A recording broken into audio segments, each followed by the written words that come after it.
because you actually haven't completely grasped the first two talks you heard here. See, if you have grasped that, then now you say, okay, this is bad, but you know what? This is all right. There's no condemnation for those in Jesus Christ. I finally can admit this. And if you can't, if you say, oh, this is making me feel bad, oh, this is making me feel bad, better go back and say, do you really believe the gospel? Do you understand the gospel yet?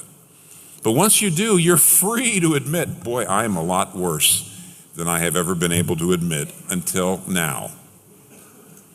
Now, here's the other thing. I told you the first thing you have to be able to, without the gospel of grace, of free, costly grace,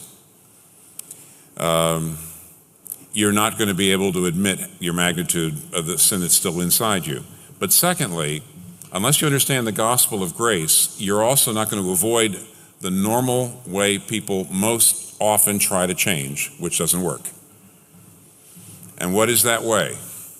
Most people try to change by just trying hard to avoid the consequences of sin.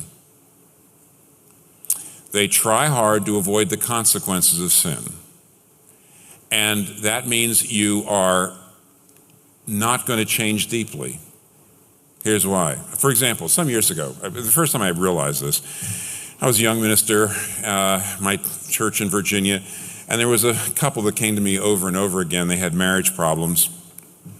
And there was a man in the congregation. It was a man who was a husband, he had his wife, and he was abusive verbally.